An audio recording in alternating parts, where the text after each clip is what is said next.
Welcome back. You're joining us at the CNBC-TV18 Budget Headquarters. The budget makers continue to be with us. Joining us now is the Finance Secretary, Mr. TV Somanathan, and the DIPAM Secretary, Tuhin, Kanta, Pandey. Gentlemen, appreciate you joining us here. A little bit of a reprieve at the end of today with the interim budget being done, but this is only a trailer because the big one's coming up, Mr. Somanathan.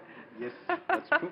Let me start by talking to you about a comment that you made in the press conference. You said our estimates on collections, tax collections are realistic but slightly conservative. If you can highlight for us why you believe that you've decided to err on the conservative side, and how much room does that give you then for an upward revision? No, I think I was reacting to a discussion I heard which suggested that we were being extremely conservative. That's the consensus view, by the way. Which is absolutely incorrect. So I actually think we will be very close to our estimates in terms of what revenues we will get. And the reason for this is I think people are misreading the non-congruence between the gross tax revenue and the net revenue to the center. The non-congruence has a very specific and factual reason. Gross tax revenue, we have shown it growing at 12.5%. This is the amalgam of all the taxes, including indirect taxes and including union excise duties. Among those taxes, many of them are growing. Some are growing at 14, some are growing substantially. But union excise duties, in our own estimates, I don't think anybody would contradict that, is likely to be down 5%. So the item which is down 5% is a particular component which is not shareable with the states. So the entire 100% of the decline accrues to the center on that item. The increase on the other items is shareable with the states. Now similarly, each tax has a composition in terms of tax, cess, surcharge, which results in a different combination of how much is shareable with states. The net effect of that combination, particularly with union excise going down and being almost fully shareable, if you look at another part of the same statement, the state's share, the devolution to the states is increasing by 16.5% against a tax revenue increase of 12.5%. Now, if the deduction is increasing 16.5%, the top line is increasing 12.5%, then the net doesn't increase at 12.5%. It increases only at 10.8%. And that is being interpreted as some conservatism which is undue. Okay, so that's explaining the conservatism or non-conservatism. Realism. It's realism. Yes. You know, the big boost that came in today was, of course, the government's fiscal consolidation roadmap and that 70 basis point cut that you have signaled. And the bank stocks were up and about today on the back of that. The bond markets reacted as well. You know, what do you believe that this could lead to, both in terms of the possibility of a ratings upgrade, as well as bringing down the cost of capital for the private sector? So I'll respond to the second first. I think it will help in bringing down cost of capital for the private sector. There is a quantitative impact in terms of the fact that our borrowings are going to be lower next year in a larger economy than they were this year in a smaller economy. So with a bigger economy size, we have less absolute borrowing. That's a substantial vacation of space for the private sector to absorb. So I think it will, in the long run, if we continue in this manner, we will see improved costs of borrowing across the private sector. So that's a good thing for the economy. It's growth positive. On rating agencies, I have nothing to say. I have no hopes from the rating agencies. I don't believe they are fair, and I don't believe these things matter much to them. So they will do what they do, and we will live with what we live with. You don't believe they're fair?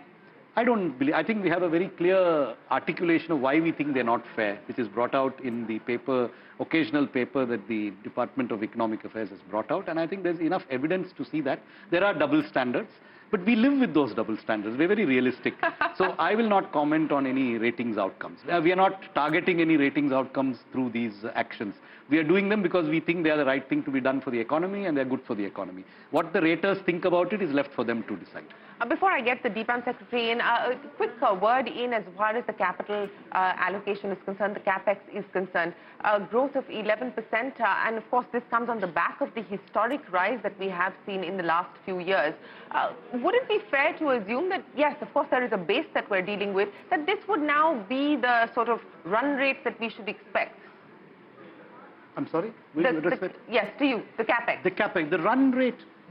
Well, you see, the run rate depends not just on what we want to provide, but also on what is necessary. It also depends on the right proportion of investment between the public sector and the private sector. So we have increased it very substantially. I think 11% on top of what was increased earlier. It's a very substantial increase. And I think this is the right dose for this year. What's the right dose for next year will depend on what happens then. But I think for the 24-25 period, I think we have optimized it and I think we have the right number. I would also like to add on capex, on top of, whatever 11 lakh plus crore, which is being targeted from the budget, you have about another one which is put together the effective capital expenditure. It makes it about 15 lakh crores. And if you top it up also the public sector capex, which is another, 3.5 to 4 lakh crores. So we're talking in the range of 18 to 19 lakh crores of capex. Yes, it is a substantial amount. The expectation of the ask was, again, that this time around there would be a 20% hike, for instance. So I think that has been made clear by the government. Let me also welcome on the program Vivek Joshi, the DFS Secretary, and also with us Ajay, Seth, the Secretary of Economic Affairs. Gentlemen, thanks very much for joining us. But Mr. Pandey, let's address the issue of disinvestment and what you believe is a paradigm change as far as the government's disinvestment strategy is concerned. You're moving away from targets. You're now saying that, look, let's look at wealth creation and let's also look at the contribution that comes in from dividend and, of course, non-tax revenue seeing a significant bump up on account of that. So, realistically, what should we now expect the disinvestment philosophy, the disinvestment roadmap, the disinvestment idea to be from here on? I think if you look at the public sector and how we went about it is to, sort of create that wealth and distribute it to the wealth through the issue of shares. Now that is, listing of the company. But thereafter, it's also important that the companies do well, the banks do well, the governance is there, the commercial imperatives are there, they participate in the capex, in their growth story. And that creates wealth, which is also then in small tranches, you are able to again offload the shares in a collaborative way. If we really want to become very target-oriented and try to just put everything linked to the budget and looking at only one number, it creates actually distortions. Now, just to give you an example, 3 years ago, on the 1st of January 2021, the combined market cap was about 15 lakh crores for our 61 listed CPSEs and 16 PSPs and PSICs put together. Right. Now this has risen to today 58 lakh crore. So we have added 42 lakh crores over a period of 3 years. Now that's not something that we have actually created that much of capex, but this is actually the value unlocking which has come. In one single year, the value unlocking is of 25 lakh crore. And I think it's very important that we also reward our minority shareholders, look at them, their needs and capital gains and dividends and put together. At the same time, we keep on looking at our companies and how they perform. It is a very important segment of the economy. I think if they do well, so we have to calibrate the strategy. That's what we call it a new paradigm. Not to look at one single number and just to do it in a particular year, come what may. That's not the way we should look at disinvestment, or we should look at it holistically to include dividend as well. No, fair enough. You wanted to make a point on that. What I also want to understand then is, as far as privatization is concerned, I mean, outside of Air India and one or the other, there hasn't been any movement on privatization, which is the stated policy of the government. So is there a paradigm change there as well? No, I mean, there, when the privatization strategic disinvestment transactions are launched, they take a lot of time. And whichever ones are going on, they are ongoing and we are keeping them informed, but they are necessarily time-taking, particularly when you have the other issues like demergers, non-core assets and so on. So all of them are actually on board. But, as I said, that when we are looking at the overall strategy, it has to be, again, look at the opportunities, but don't get fixed about one number. Don't get fixed about one number, or don't get fixed about one sector that was up for possible privatization. Mr. Joshi, banks, I mean, this is an interim budget, but this announcement had been made by the finance minister previously, but no legislative movement has happened to ensure that this is taken forward. So I think what Secretary DIPAM has answered applies to banks as well.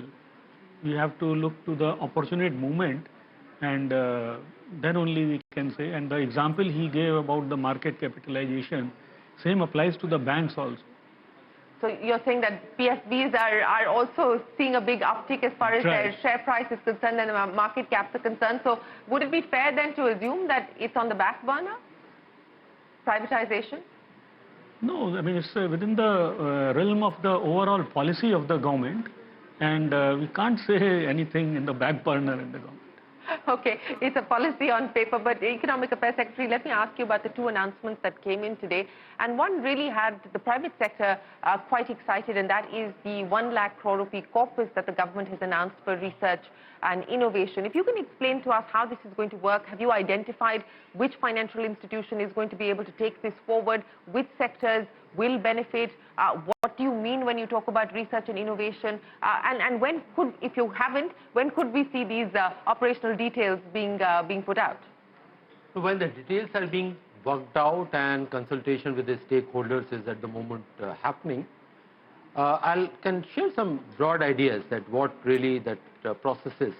One is that technology increasingly playing an important role for our economy, and also we being a young country with a lot of entrepreneurship, getting into those areas, but these are the sectors wherein technology is not yet established. It requires that research and then innovation really getting a fix.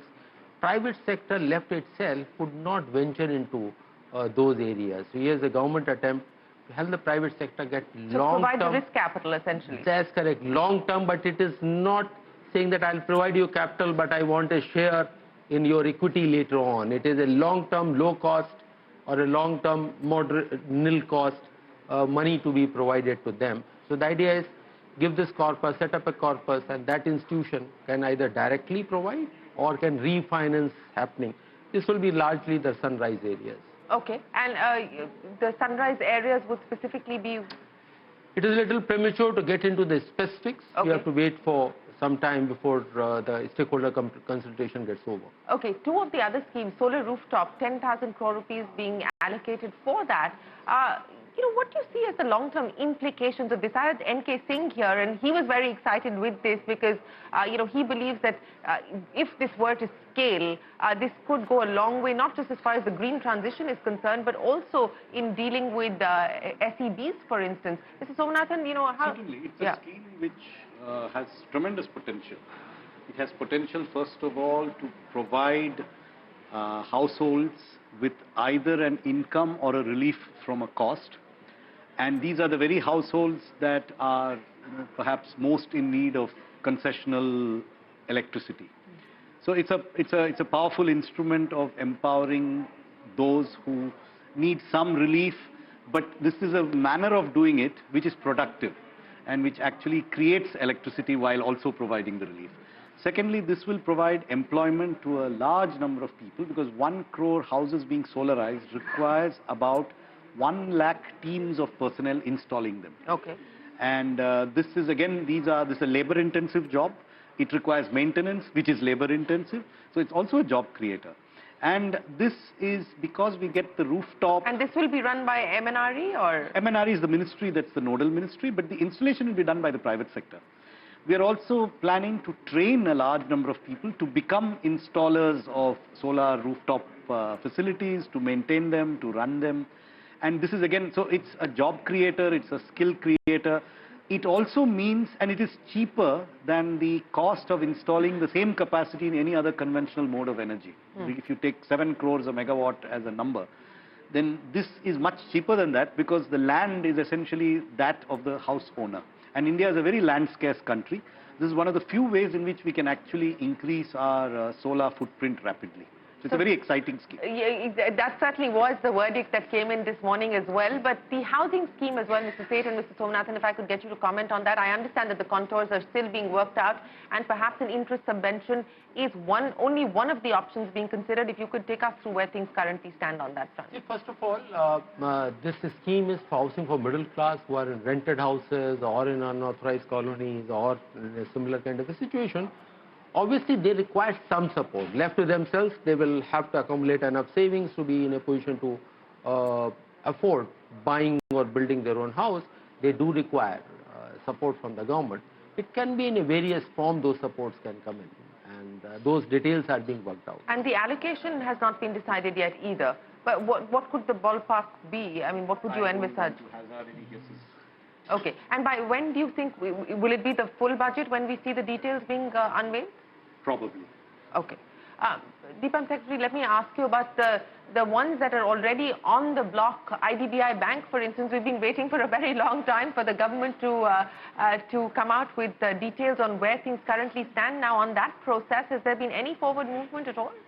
Yes, I think there is a forward movement, and the process is on. As I said, that strategic disinvestment transactions are essentially time-taking, and particularly if you have regulators involved like RBI, they have to do their further fit and proper testing as well. So I think we have got initial bidders on board, and subject to fit and proper testing, we can move forward. By when do you expect this transaction to close? Well, I can't give you the time here because I think that's up to regulator to sort of give us go-ahead.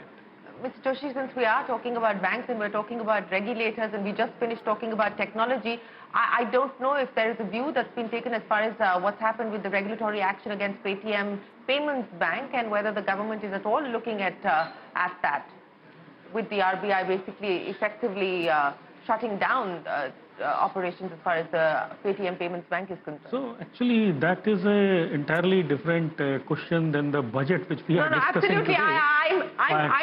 We don't get an opportunity to talk to all of you very often. That's okay. This is a regulatory action taken by the RBI on the bank which they are regulating, and I won't like to further comment upon their action. Fair enough. Mr. Seth and Mr. Somanathan, I wanted to get your view on what we are seeing in terms of the global economy at this point in time. We just had the Fed announce its decision, and of course it looks like a rate cut will be pushed back beyond March. That's the expectation at this point in time. How do you read the global economy, uncertainties, headwinds, and the potential likely impact on us? I think I'll defer to Ajay. Okay. We're also short of time. So. US is taking actions as they deem fit, appropriate for their economy. It does impact capital flows to all other countries, including India. But what is more important for us is a fine balance between the fiscal policy and the monetary policy, keeping the growth rate high and a moderate inflation. And that is happening. And that's happening. The results are with us. More than when the global policy rates will come down, a bigger risk would be that the problems, the conflict in the Middle East remains contained. That is a far bigger risk.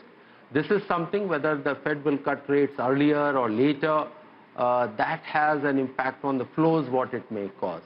But as far as the Indian economy is concerned, I see it as a much smaller variable. What would you see as key risks outside of the ones that Mr. Seth has already spoken of? And also a quick word as far as consumption is concerned, sir. We have, of course, seen the government front-loading capex, and that has had a salutary impact in driving growth. But on the consumption side, FMCG volumes still between 2 and 4%. How do you read that? I must confess, I'm a bit surprised that the government is also responsible for private consumption expenditure. I thought that's a private sector function. But I think the economy is doing well. There's ample growth in the economy. Jobs are getting created. So I also think that perhaps our measures of consumption are very narrow. There's a lot of consumption happening of new kinds of goods. A lot of people are consuming gaming. A lot of people are... The Revenue Secretary just said that he's seen a six-fold hike as far as... I don't think that figures in many of the surveys of consumption expenditure in Tier 2 towns, Tier 3 towns, but it is happening. There may be a lot of consumption of goods which are not subject to central taxes, like alcohol, which also happens outside big cities. So I think the consumption picture is not necessarily weak. We would, of course, companies in the consumption sector would like it to be even better. But I think we also need a balance between consumption and savings. So I think if people are saving instead of consuming, maybe that's not a bad idea. So we have to look at where the income is going. But I think incomes are increasing. And if part of them are getting saved in the stock market, or in fixed deposits and not getting into consumption, Yeah. not necessarily a bad thing. Yeah, we've seen plenty of that coming into the stock markets. But, you know, since we are talking about the next generation of reforms, and the finance minister did signal that there are about a dozen areas that will be prioritized. Mr. Seth, let me start by asking you, you know, what would be the top 3 priorities that you believe you're going to be focusing on? And a specific question as far as the move towards the BEPS regime is concerned, and what the move towards that for us is going to be. See, first of all, if you can say next generation reforms, and there is a very clear mention that what happens on MSMEs, the reforms which will make more credit available to them, regulatory reforms around them, how they conduct their businesses, how we help them grow.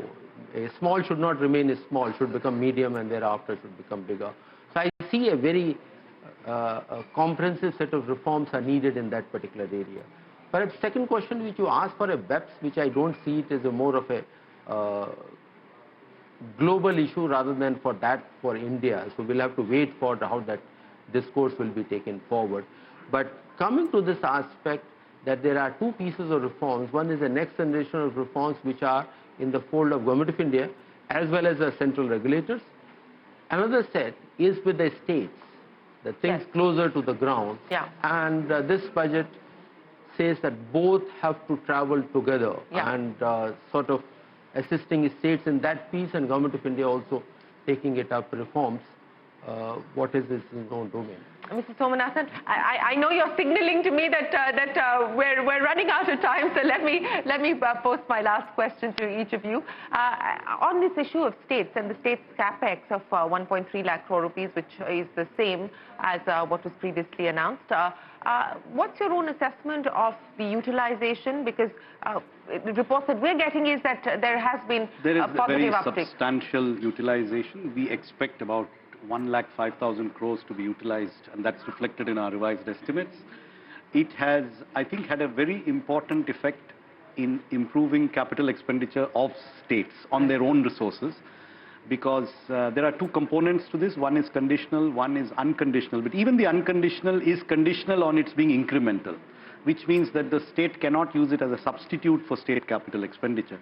So we have seen very strong increases in state capital expenditure across states this financial year, and I think this scheme has contributed substantially to that. Mr. Joshi, you know, the insurance amendments, the draft law, if you can leave us with where things currently stand on that front? So this, you know, they are under discussion within the government, and I think final decision will be taken later on. This is the interim budget, and so therefore there is no movement forward naturally in this interim budget. DIPAM Secretary, I'm going to give you the final say. Priorities now in this new paradigm that you've laid out for the department. I mean, look at things together rather than in isolation. Okay.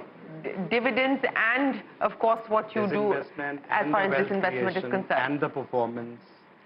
And the capital expenditure. Gentlemen, it's been an absolute pleasure. Many, many thanks for joining us here on the CNBC-TV18 Budget Headquarters. Appreciate your time.